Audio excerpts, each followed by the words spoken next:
Hi guys, இப்போ எங்கே போகிறோன்னு பார்த்தீங்கன்னா காரைக்குடிக்கு தான் போயிட்டுருக்கோம். அது ஒரு 1 day ட்ரிப்பு. ஃபஸ்ட்டு ட்ராவலிங் 6 மணி நேரம், அப்புறம் வீட்டுக்கு பத்து ஒரு 6 மணி நேரம், மொத்தமாக 10 hours மேலே ஆகுது. அங்கே போயிட்டு சாமியை பார்த்து பல போகிறோம் வீட்டுக்கு. அவ்வளோதான். தேங்க்யூ சாமி. எது நடந்தாலும் தைரியத்தை கைவிட்டுறாதீங்க. ஹாய், நாங்கள் குன்றக்குடி முருகன் டெம்பிளுக்கு தான் போய்கிட்டு இருக்கோம். ஏன்னா எங்கள் குலதெய்வ டெம்பிள் போய் 2 years ஆயிடுச்சு. அதனால ஃப்ரைடே ஈவினிங்காக பிளான் பண்ணி கிளம்பிட்டோம். நான் ஸ்கூல்லேருந்து 4:30 வந்தேன். வந்தோடனே 5 o'clock கார் எடுத்துகிட்டு கிளம்பிட்டோம். 1 day ட்ரிப்பாக தான் பிளான் பண்ணியிருந்தோம். நெக்ஸ்ட் டே சாட்டர்டே சாமி பார்த்துட்டு நைட்டுக்குள்ளே வீட்டுக்கு வரதா தான் பிளான் பண்ணி கிளம்பியிருந்தோம். போகிறதுக்குள்ளேயே பார்த்தீங்கன்னா கொஞ்சம் இருட்டிடுச்சு. நான் ஸ்கூல்லேருந்து வந்தோடனே எந்த ஸ்நாக்ஸும் சாப்பிடலன்றதால எனக்கு கொஞ்சம் பசிக்கிற மாதிரி இருந்துச்சு.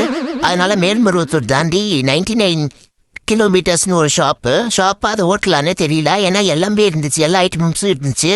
அங்கே நிப்பாட்டி என்னென்ன இருக்குன்னு ஃபஸ்ட்டு ஒரு விண்டோ ஷாப்பிங் மாதிரி எல்லாம் ஒரு கிளான்ஸ் பார்த்துக்கிட்டோம். அங்கே பார்த்தீங்கன்னா sweets, snacks, savouries, cake items, bakery items, அப்புறம் இந்த ஸ்டேஷ்னரி ஐட்டம், கீ செயின்ஸு, அது இதுன்னு எல்லாமே இருந்துச்சு.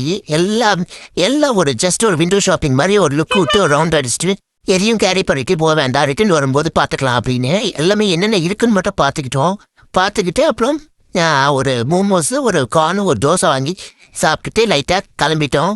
இங்கே என்ன ஸ்பெஷாலிட்டினா எல்லா ஃபுட் ஐட்டம்ஸும் சிறுதானியத்தில் தான் பண்ணுறாங்க. அதுதான் இங்கே ஃபெமிலியராக இருக்குது. எல்லாமே சிறுதானியத்தில் தான் பண்ணுறாங்க. அது ஒரு டேஸ்ட்டாக நல்லா தான் இருந்துச்சு. சரி, ஓகே, சாப்பிட்டாச்சு, பே பண்ணி கிளம்பியாச்சு. கிளம்புன பிறகு பார்த்தா திண்டிவனத்துலேருந்து நல்ல மழை. திண்டிவனத்துலேருந்து சும்மா லைட்டாலாம் இல்லை, சீசன் மழை மாதிரி நல்ல அடமழை பெஞ்சிட்டு இருக்குது விடாம. அந்த இருட்டில் ரொம்ப பயங்கர மழைன்றதால கார் டிராவலே ரிஸ்கியாக தான் இருந்துச்சு. ரொம்ப ரிஸ்க் எடுத்து தான் போகிற மாதிரி இருந்துச்சு. ஒரு திகில் அனுபவமா இருந்துச்சு.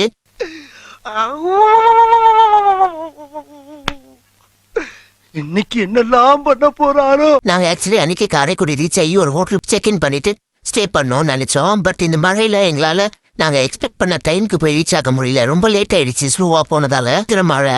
அதனால நாங்க திருச்சி வரைக்குமே நல்ல மழை தான். திருச்சியிலே ஹால்ட் ஆயிட்டு ஒரு ஹோட்டல்ல ரூம் போட்டு ஸ்டே பண்ண முடிவு பண்ணி செக்இன் பண்ணிட்டோம். அன்னைக்கு நைட்டு டின்னர் திண்டுக்கல் தலப்பாக்கட்டி பிரியாணியில் ஆளுக்கு ஒரு பிரியாணி வாங்கி சாப்பிட்டுட்டு ஹோட்டலில் போய் ஸ்டே பண்ணிட்டோம். அழகாக ரெஸ்ட் எடுத்து தூங்கிட்டோம். நான் காலையில் எர்லியாக எழுந்துச்சு. திருச்சி டு காரைக்குடி 2 hours வரும். ஸோ காலையில் எழுந்துச்சு கொஞ்சம் எர்லியாக கிளம்பி போய் கோயிலுக்கு போய்க்கலாம் அப்படின்னு பிளான் பண்ணிட்டோம். காலையில் எழுந்து ஃப்ரெஷ் ஆகிட்டு ஹோட்டல்லே காம்ப்ளிமெண்ட்ரி பிரேக்ஃபாஸ்ட் கொடுத்தாங்க. அதை சாப்பிட்டுட்டு கோயிலுக்கு கிளம்பியாச்சு. நைட் டின்னரானா அவ்வளோ ஒரு மழை பெஞ்சிது. காலையில் பார்த்தா அந்த ஊரில், அதாவது புதுக்கோட்டை காரைக்குடி அந்த ரூட்டில் போனோம். அங்கே பார்த்தா நல்லா வெயில் கொளுத்துச்சு. சரி, நல்லபடியாக கோவிலுக்கும் போய் ரீச் ஆயிட்டு சாட்டர்டேன்றதால கோவிலில் ரஷ் அதிகமாக இருந்துச்சு. மனுஷங்கிட்ட சொல்லி ஒரு புண்ணியமும் இல்ல, ஆண்டவன் கிட்ட தான் அழுது புலம்புறதுன்னு ஒரு முடிவுக்கு வந்துட்டேன். சாமியை நல்லபடியாக பார்த்துட்டு மதியானம் கிளம்பிட்டோம். கோயிலிருந்து கிளம்பி மறுபடியும் திருச்சியில் ரூமுக்கு ரிட்டர்ன் வந்துட்டு இருந்தோம். ரிட்டர்ன் வர வழியில் ஒரு சின்ன மெஸ் மாதிரி பார்த்து அங்கேயே சாப்பிட்டு முடிச்சுட்டு நாங்கள் ஹோட்டலுக்கு வந்து ரெஸ்ட் எடுத்துட்டோம் ஃப்ரெண்ட்ஸ். இதுக்கப்புறம் எங்கே போனோன்றது பார்ட் 2 வீடியோவில் சொல்கிறேன்.